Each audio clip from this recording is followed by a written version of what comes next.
ستاسو نه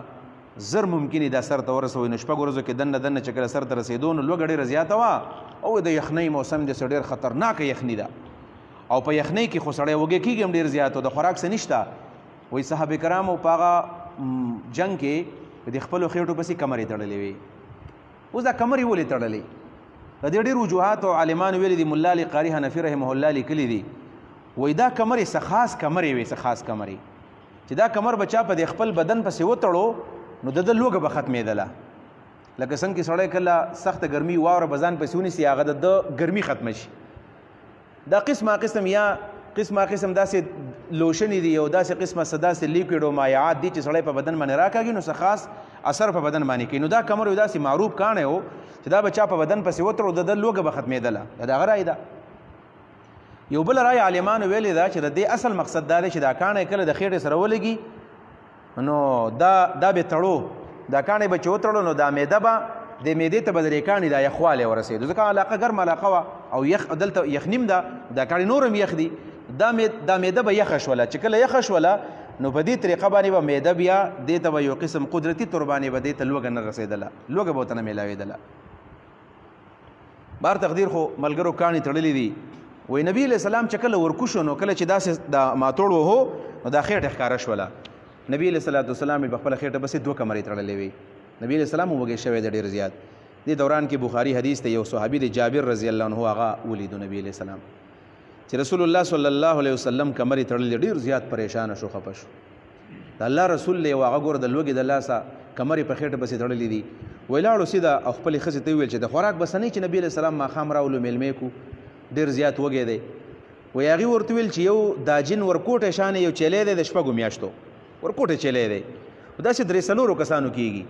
او په کور کې 3.5 کیلو یا 3 کیلو وربشي دي نو دا به داسې وکړو چې دا وربشي به لوینچن کمه او ته را چیلی حلال کو بس نبي علیہ السلام ته چې 2-3 کسان د ځان سره راوله نو دا د هغوی کېږي ویل ټیک ده هغه زنانه په منډه منډه باندې شروع وکړله او هغې میچن وکړله او د وربشو نه یې وړه جوړ کړل او جابر صاحب وایي چې ما په منډه منډه باندې هغه چیلی حلال کو او چیلی کټوۍ مټوۍ هم باندې کړله او دا غوښه مې دې پتیلې ته واچوله اور مې پسې ولګو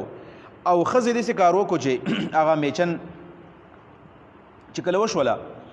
نو په دې میچن نه پس اوړې راواغستلو اوبې پکې واچولې و هغې اخکل په دغې دوران کې چې کله د پوه شو چې اوس وړه مخکلی کېږي نو زه چې ځم او بیرته راځو نو دا به اوس خمیره شوي مې او دا چیلی به هم پوخ شوی ګنټه نیمه به والي وی زه لاړم په نبي علیه السلام پسې ویل ښځې ورته وویله چې ګوره داسې وکړه ښځې هوښیاره ښځه وه پهلې سې کار به وکړې چې نبي علیه صلات وسلام ته به داسې پټ شاني ووې چې داسې د 3-4 کسانو انتظام مې کړی دی او یوازې مه راځه 2-3 کسان ځان سره راوله خو نور خلک خبر نه شي ځکه ملګري وږي دي هغوی هم په خبره ده خو داسې پټ شانې راشئ او لږ شانې ضیافت مې کړی دی خوراک به وکوي بیا به ځئ وایي کله چې دا راوتو نو دې ښځې ورته بیا آواز وکړو چې ګوره پلاني هم نه شرمې چېرته خلک زیات را نه شي ویل ټیک د الله به خیر کړي کله چې دا جابر صاحب راغی وایي نبي علیہ السلام یې ځان له کور ته ویل د الله رسوله داسې وکړه چې کور کې مې لږ انتظام کړی دی 3-4 کسانو پخلی دی او ته د ځان سره د یو څو ملګري راواله ځکه نبي علیہ السلام دغه ابوبکر عمر علي عثمان دا مشران صحابه کرام به بوتلل وایي دا د ځان سره روان کو راشه ویل څه دي پخ کړي دي وایي ما ورته وویل چې یو چیلی دی د 6 میاشتو او 3 کیلو وربشي دي وایي چې زه ټیسته ته ځه او زه ملګري درولم وایي کله چې دا روان شو نبي علیہ السلام واز وکړ یا اهل الخندق ان جابرا قد صنع سورا اے خندقیانو جابر روټۍ کړې ده ټول راځئ اوس دا خندقیان د 6 ورځو وږي دي 6 ورځې دی ناره نهوره تېره کړې ده انتهایي ستړي ستومانه دي څومره دي نو تعداد کې خو اختلاف دی خو د 2,500 یا د 3,000 په تعداد کې خو د خندق ټول مجاهدین شامل دي په د وخت کې صحابه کرام په دې حالاتو کې خدا د زرو نه زیات دي وایي ځکه چې دا خو نمبر په نمبر باندې به کار کوي دا د زرو نه زیات صحابه کرام دا روان شو جابر صاحب چې کله د آواز واورېدو ډېر زیات ویرېدلم چې ما ته خو ښځې مې ویلي و چې مې نه شرمې او دا خو د لږ ورکوټه چلی دی چېرته نبي علیه السلام په خبره غالبا نه دی پوه شوی چې یاره ما خوراک کم تیار کړی دی په منډه منډه باندې راغی اوس بل چاته خو نه شي ویلی ښځې ته وایي چې ما خو نبي علیه السلام ته وویل او نبي علیه السلام ټول خندق ولا ته آواز کړو ویل ښځه ورته ډېره زیاته قهر شوله ویل چې الله دې داسې کا ساده سړي یا سختې خبرې ورته وکړي چې ته موږ شرمې او دا خلک چې اوس راشي دلته به روټۍ څوک ورکوي کینۍ به په کوم ځای کې و جابر صاحب ویل چې ما خو نبي علیه السلام ته ویلي و چې دومره کسان راویل تا ورته ویلي دي ویل ویل دا ښځه دومره د الله تعالی په مدد باندې دې یقین وکړي چې تا ورته خبره کړله بس بیا نبي علیه السلام پوه شو کار یې پوه شه بیا ته غم مه کوه الله به له پوره کوي داسې یقین د دې زنانه او نبي علیه الصلاة والسلام چې راغی وایي جابر تل جابر داسې وکړه چې ګورې نه قلپۍ له ورشې قلپي کم چې پکې وړه دي او نه ګورې پتیلې له ورشې زه په خپله وایم درځم نبي علیه الصلاة والسلام دننه راغی او وی لاړې راواغستلې دی په دې قلپي باندې م راښکلې کم چې پکې وړه دي او د هغې نه علاوه دا لاړې راواغستلې د بخاري الفاظ دي دی په دې ترکارۍ کې او په دې شوروا کې مو واچولې د نبي علیه الصلاة والسلام د لاړو نه الله تعالی سمندرې روانې کړلې او سمندرې داسې وي چې نبی علیه الصلاة والسلام په خپله باندې غوښې ته کېناستو او ویل چې ورشه او خپلې ښځې ته رواج ته نور لمبه کا او ګاونډیانو ته ووایي چې پل تخبز معها چې ښځې ورسره ډوډۍ پخېږي دا به دومره ډوډۍ ورځې دې نه جوړېږي چې ګاونډیان یې راوغواړه نو د جابر رضی الله عنه ښځه ولګېدل او ګاونډیان یې ښځې راوستل هغوی ډوډۍ پخوي او جابر صاحب ته و چې ته ډوډۍ راوړه او زه به په دې کاسه کې کاسه ته وایي چې دومره کسان کې نه وه ډوډۍ به ماته کړل نبي علیه الصلاة والسلام او جابر صاحب په خپلو لاسو باندې او بیا به نبي علیه السلام په خپل لاس باندې ترکاري او غوښه راواچوله او په دې کې به یې ماته وکړله او ویل دا ورته کېنوئ او دېرش کسان او څلوېښت کسان راځي او دا خوراک کوي او بیا ځي حتی چې ټول خندق والا الله رب العالمین د دغه یو چیلي نه او د دغې 3 کیلو وربشو نه ماړه کړل او جابر صاحب وایي زما دې په رب باندې قسمي چې هغه کمه کټوۍ چې وان البرمة لتفور وایي داسې جوش به وهو جوش تا به ویل چې اوس به تر هغه غوښه موږ ور واچوله او ویل کومه چې قلپي وایي موږ به ترې د دې نه چې څنګه دا پیړه جوړوله وایي هغې به بله پیړه کړې وه او دا په دې مورګو باندې دا اوړه داسې ښکته بهیدل حتی چې ټول خلک ماړه شو او نبی علیه الصلاة والسلام وایي چې هم په خپله باندې مه خورئ او ګاونډیان هم کره ولېږئ نبی علیه الصلاة والسلام چې دا ټول کسان بوتلل وایي زموږ په چیلي کې او زموږ په اوړو کې معمولي فرق نه راغلی دا معجزه نبی علیه الصلاة والسلام الله تعالی صحابه کرامو ته وښودله چې که خلک ډېر هم زیات دی څنګه چې د 3 کیلو وربشې الله رب العالمین 0 کسانو ته ورسولې دغسې به دا 3000 کسان دغه 15000 مقابله کوي او څنګه چې دا یو چیلی د 6 میاشتو چیلی الله تعالی د 0 کسانو دپاره کافي کو نو دغه شانې به تاسو هم الله رب العالمین دغې خلکو دپاره کافي کوي او دا نشي راتللی په تاسو پسې صحابه کرامو ته حوصله میلاو شولې چې الله تعالی به موږ له اوس مدد به راکوي او الله تعالی به زموږ سره امداد کوي په دې دوران کې کله چې دوی راورسېدل او د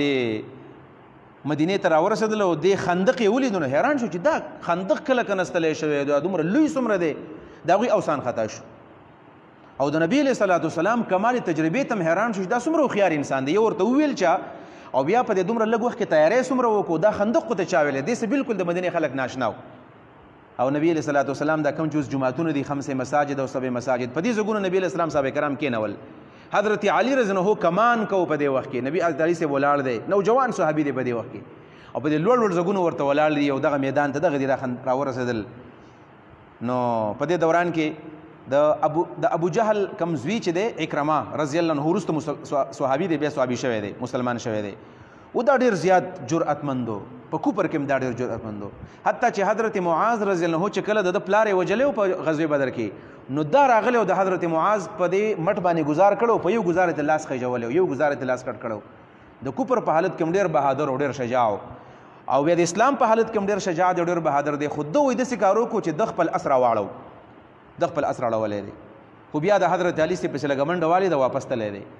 په دې دوران کې یو بل کس و هغه چې راودنګل لاندې اس وغورځېدو هغه مردار شو د اس پې ماتې شولې یو په وخت کې یو ډېر عظیم پهلوان او ډېر لوی جنګجو هغه هم په رامنډه باندې راغی او د دې خندق نه راواغوښتو دا ډېره ناشنا غونې خبره وه چې کله راواغوښتو نبي علیه صلات وسلام او ملګري خو په دې بر ځای باندې ولاړ دي راواز وکړه هل من مبارز څوک د پکې شته زما مقابله وکړي نو ټول 3000 صحابه کرام دی چیلنج کړل نبي علیه صلات وسلام وایي علي وروځه پسې حضرت علي رضی الله عنه راغی دا سړی څوک دی دا د حضرت علي د پلار دوست دی ملګری دی د ابو طالب صاحب دوست و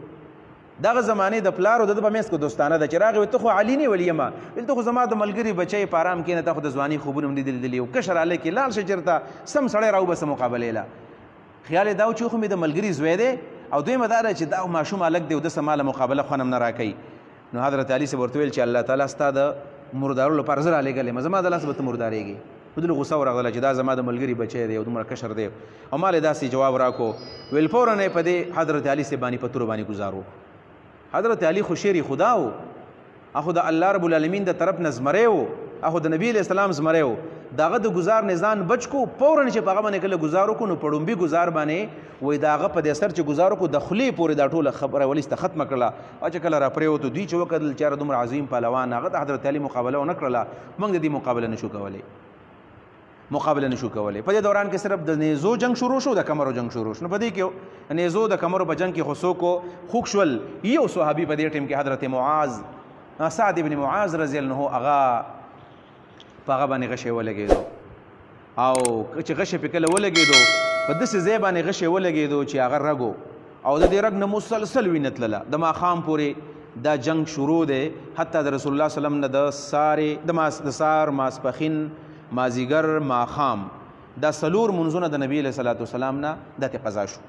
دومره سخته ورځ ده چې نبی علیه صلات وسلام مونځ ته پکې وزګار نه شو د مازیګر چې دا نور کله پرېوتو نو نبي علیه صلات وسلام خفه شو او ویل جعل الله بیوتهم نارا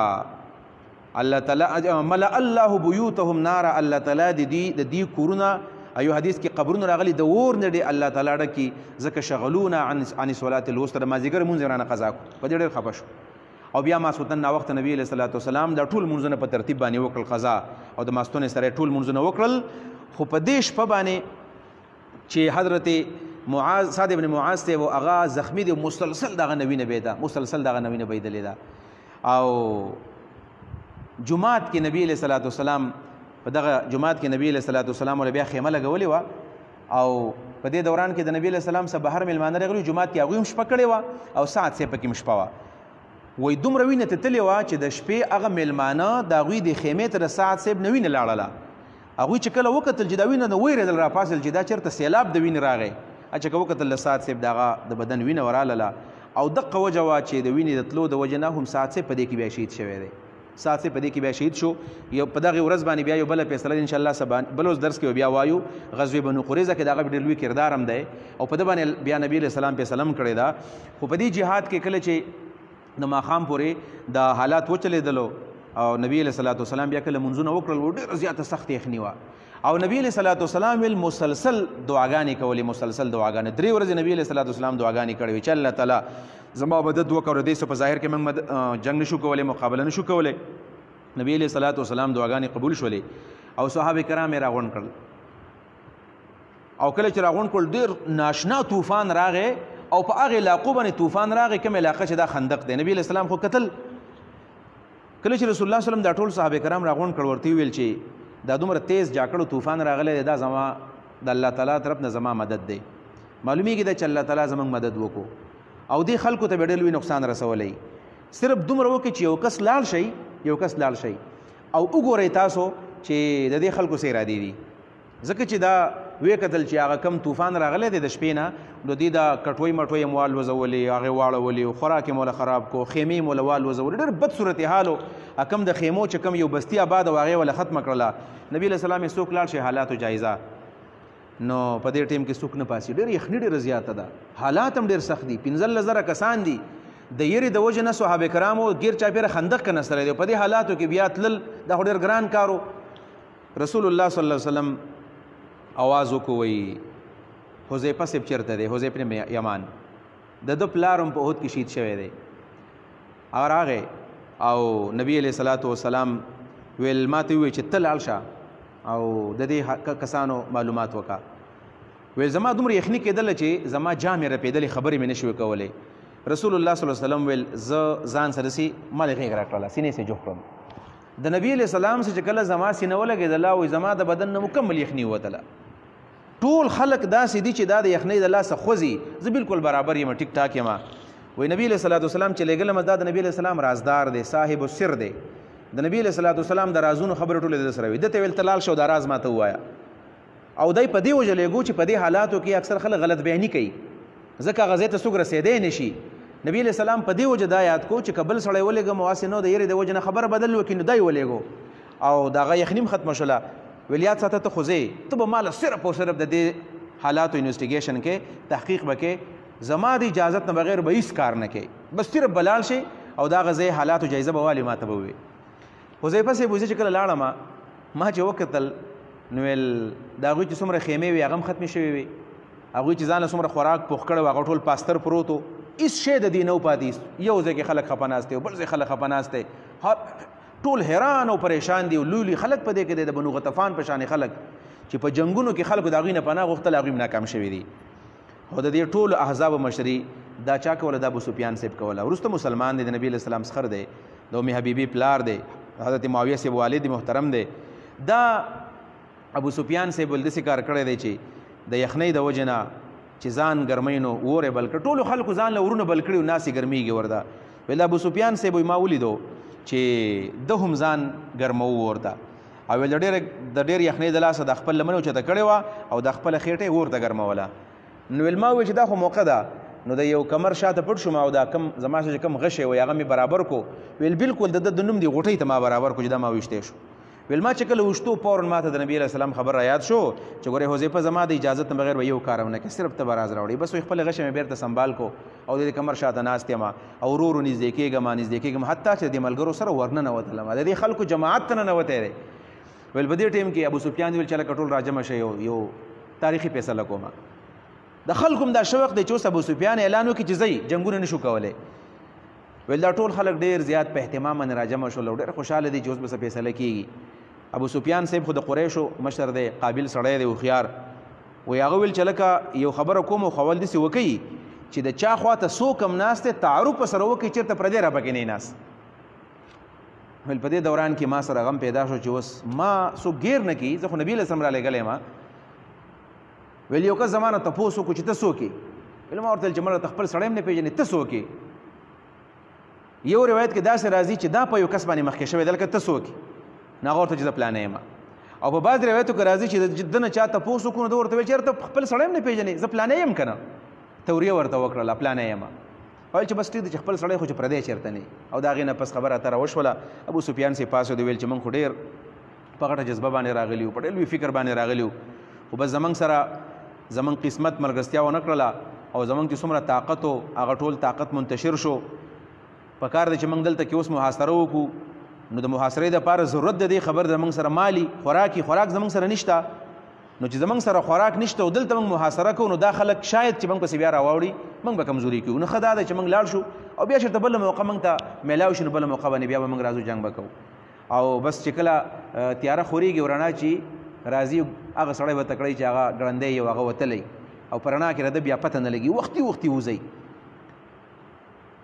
نو بس ما چې دا اعلان واورېدو وایي ما چې اوس به کله د نبي علیه السلام خوا راځم زیری به ول ورکومه. په منډه را روان یم او صحابه کرام ډېر زیات پریشانه ناست دي او یخني ته ډېره زیاته. ویل کله چې نبي علیه صلات وسلام زه ولیدلم وایي صحابه کرامو ته ویل چې حذیفه روان دی ګورئ چې څه زیری راوړي. ټول خلک ما ته متوجه شو. وزه چې راغلم ویل ما ورته ویل چې یا رسول الله صلی الله علیه وسلم الله تعالی ستا مدد وکړو او الله تعالی ټول احزابو ته شکست ورکړو او هغوی فیصله وکړله چې د شپې به ځي. رسول الله صلی الله علیه وسلم الحمدلله وویلو او نبی علیه صلات وسلام تاریخي خطبه وویله چې الله رب العالمین حزم الاحزاب وحده، یوازې ټول احزابو له ډله شکست ورکو. او دا یو داسې موقع وه چې په دې موقع باندې نبی علیه صلات وسلام تقریبا ټول عرب له شکست ورکړی دی. عرب له په دې بنیاد باندې چې خو قریش راغلی دي 4000 کسان دوی دي او 11,000 دا مختلف یهودي قبایل. نو نبی علیه صلات وسلام د یهودیانو له سترګه سوځېدلی چې دا خلک تکړه خلک دی. نو یهودو ته هم شکست میلاو شو، قریشو ته هم میلاو شو، متحد قبایلو ته شکست میلاو شو. د نبی علیه صلات وسلام د قوت او د رعب یو نوم لاړو چې د دې خلکو سره مقابله نشي کېدلی. دا هغه غزوې احزاب دی. د دې جنګ اگر چې دا داسې جنګ و چې په دې کې څه مړي ډېر نه دي شوي، خو نتیجې دا وه چې داسې حالات برابر شو چې نبی علیه صلات وسلام د مکې نه مدینې ته راغلی هجرت یې کړی دی. او یو څو میاشتې پس نبی علیه السلام ځان سره 1400 صحابه کرام واغسل. وایي زه اوس مکې معظمې ته عمرې له. دا څومره ګران کار دی چې د یو قوم سره دښمني ده او نبی علیه السلام 1400 صحابه کرام بوځي او هغه عمرې له ځي. دا ځکه چې د دې احزاب دور رس نتایج حاصل شو او الله تعالی مسلمانانو ته په دې غزوې خندق کې او په دې غزوې احزاب کې فتح او کامیابي ورکړله. او دا غزوې احزاب د شوال میاشت ده، د وړوکي اختر او د نبی علیه صلات وسلام د هجرت 5 کال دی.